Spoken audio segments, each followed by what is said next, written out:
Hi friends, அனைவருக்கும் வணக்கம். இன்னைக்கு நம்ம வந்து ஒரு டாகை பற்றி தான் பார்க்க போகிறோம். இந்த டாக் வந்து நாங்கள் வளர்த்திட்டு இருக்கிற டாக். இதுக்கு பேர் வந்து சைரஸ் அப்படின்னு. நிறைய நம்ம சேனலில் இதனுடைய வீடியோஸ் எல்லாம் போட்டிருப்பேன். இன்னைக்கு இந்த நாய்க்கு வந்து என்ன நோய் பாதிச்சிருக்கு அப்படிங்கிறது தான், எதனால் வந்திருக்கு அப்படிங்கிறத பார்க்க போகிறோம். இந்த டாக் வந்து பார்த்தீங்கன்னா ஒரு 20 நாளாவே வந்து சரியா சாப்பாடே எடுக்கறதில்ல.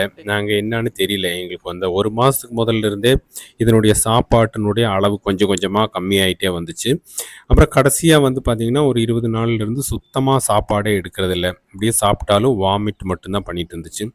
நீங்க இப்ப சாப்பிடுது பாருங்க. 20 நாளைக்கு அப்புறம் இந்த மிக்சர் கொஞ்சம் போட்டிருந்தேன். அது போடவே கூடாது. இத போட்டதையும் இத மட்டும் தான் இன்னைக்கு தின்னுருக்கு. 20 நாளைக்கு அப்புறம் எதுவுமே சாப்பிடல இந்த நாயி. தண்ணி மட்டும் தான் குடிச்சிட்டு இருந்து 20 நாளுமே. நாங்க வந்து பக்கத்துல இருக்கிற சின்ன ஹாஸ்பிட்டல் இருந்துச்சு எங்க ஊர்ல. அங்க கொண்டு போய் ட்ரீட்மெண்ட் பண்ணியிருந்தோம். அவங்க வந்து நல்லா ட்ரீட்மெண்ட் பண்ணாங்க.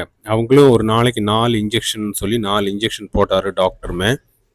டாக்டரு அந்த 4 இன்ஜெக்ஷன் போட்டுட்டு 5 நாள் போடலாம். போட்டு சரியாகலைன்னா வேற பக்கம் கொண்டு போகணும் அப்படின்னு சொன்னாரு. இந்த 5 நாள் வந்து நாங்க ட்ரீட்மெண்ட் பண்ணியிருந்தோம். இன்ஜெக்ஷன் போட்டோம். எது பண்ணாலும் எந்த டெவலப்புமே இல்ல. இவங்க வந்து இன்னும் கொஞ்சம் பெரிய ஹாஸ்பிட்டலுக்கு கொண்டு போங்க அப்படின்னாங்க. நாங்க அதனால வந்து பெதப்பம்பட்டி அப்படிங்கிற இடத்துல ஒரு மெடிக்கல் காலேஜ் இருக்கு.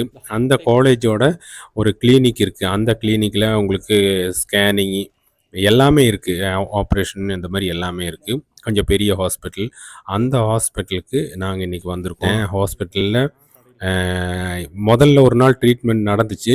இது வந்து செகண்ட் டே ட்ரீட்மெண்ட் பார்த்தீங்கன்னா, உங்களுக்கு இதனுடைய ஹேர் எல்லாம் ரிமூவ் பண்ணிட்டாங்க. வயித்துல தான் ப்ராப்ளம் அப்படின்னு சொல்லி டாக்டர் சொல்லியிருந்தாரு. ஃபர்ஸ்ட் நாள் பார்த்தீங்கன்னா, இவங்க இதுக்கு வந்து காதிலிருந்து பிளட் எடுத்தாங்க. அப்புறம் வந்து இதனுடைய கால்லேருந்து பிளட் எடுத்தாங்க. பிளட் வந்து சாம்பிள் எடுத்து இதை வந்து டெஸ்ட் பண்ணோம் அப்படின்னாங்க.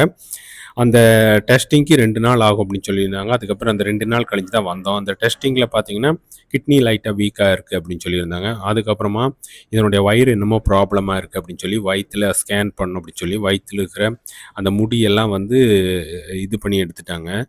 ரிமூவ் பண்ணி எடுத்துட்டாங்க. அந்த முடியை எடுத்ததுக்கப்புறமா நமக்கு எப்படி ஸ்கேன் பண்ணுவோம் அதே மாதிரி ஃபுல் ஸ்கேனிங் அதை என்னால் காட்ட முடியல. ஏன்னா அது கவர்மெண்ட் ஹாஸ்பிட்டல் ஆச்சுங்களா, அதனால அதை வந்து காட்ட முடியல. அந்த ஃபுல் ஸ்கேனிங் நடந்துச்சு. அந்த ஸ்கேனிங் நடந்ததில் அவங்க பார்த்துட்டு என்ன சொன்னாங்க அப்படின்னா, இதுக்குள்ள வயிற்றில் வந்து இதனுடைய கர்ப்பப்பையில் வந்து சீல் பிடிச்சிருச்சு அப்படின்னாங்க. இந்த சீல் பிடிச்சனால தான் வந்து இது சரியாக சாப்பிட்றதில்ல அப்படின்னு. இப்போ டாக்டர்கிட்ட கேட்டிருந்தேன், எதனால் அப்படி ஆச்சு அப்படின்னு கேட்டிருந்தேன்.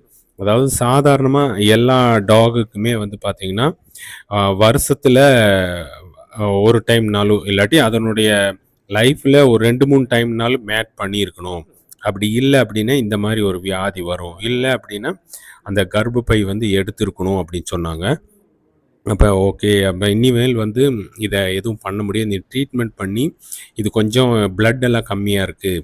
பிளட்டு கொஞ்சம் பிளட் செல்ஸ் ஊறினது புதுசாக வந்ததுக்கப்புறம் தான் நீ ஆப்ரேஷன் பண்ண முடியும் அப்படின்னு சொல்லிட்டாங்க. அதனால 1 வீக் வந்து இவங்க வந்து மெடிசின் எல்லாம் கொடுத்துருக்காங்க. இந்த மெடிசின்ஸ் எல்லாம் வந்து 1 வீக், அது இல்லாமல் 1 வீக் வந்து இன்ஜெக்ஷன் எல்லாம் இருக்குது. இதெல்லாம் போட்டு தான் வந்து இனி அடுத்த ஆப்ரேஷன். ஆனால் இந்த டாக் வந்து பார்த்துட்டிங்கன்னா, நம்ம என்ன சொன்னாலுமே கேட்கும். இந்த அளவு இப்போ வந்து பார்த்துட்டிங்கன்னா, நம்ம சொல்லி தான் இது வந்து பேசாமல் படுத்திருக்கு. ஏன்னா வேறு டாக்கெல்லாம் வந்து அங்கே பார்த்துருக்கேன். எந்த டாகுமே ஒரு அந்த முதலாளிக்கு கட்டுப்பட்ட டாக் எதுவுமே கிடையாதுங்க. ஏன்னா நம்மளுது வந்து பார்த்திங்கன்னா, சொன்ன மாதிரி படுத்துக்கும். அந்த மாதிரி எல்லாம் இருந்துச்சு. ஆனால் ஓரளவுக்கு அறிவாக இருந்துச்சு. ஏன்னா அந்த ஹாஸ்பிட்டலில் இருக்கிறவங்களே பார்த்தீங்கன்னா, அட இந்த நாய் சொன்னதெல்லாம் கேட்குதே அப்படிங்கிற மாதிரி அவங்களே ஆச்சரியப்பட்டு பார்த்தாங்க டாக்டர்ஸ் எல்லாம். அதுக்கப்புறமா ட்ரீட்மெண்ட் முடிஞ்சு இப்போ வீட்டுக்கு கூட்டிகிட்டு வந்திருக்கு. இனி 1 வீக் கழித்து தான் வந்து அடுத்த நெக்ஸ்ட்டு ட்ரீட்மெண்ட்டு, அதாவது நெக்ஸ்ட்டு ஆப்ரேஷன். இந்த ஹாஸ்பிட்டலில் பார்த்திங்கன்னா நிறையா டாக் வருது. நிறையா புது புது வெரைட்டி. அதே மாதிரி இந்த ஹாஸ்பிட்டலில் டாகு, அப்புறம் மாடு, ஆடு, குதிரை, கோழி அப்படின்னு எல்லா விலங்குகளுக்கும் வந்து ட்ரீட்மெண்ட் பண்ணுறாங்க. ஒரு பெரிய ஹாஸ்பிட்டலு. காலையில் 8:30லேருந்து மதியம் 1 மணி வரைக்கும் ட்ரீட்மெண்ட் பண்ணுவாங்க. ஓகே ஃப்ரெண்ட்ஸ், மீண்டும் நெக்ஸ்ட் வீடியோவில் சந்திக்கிறேன். பாய்.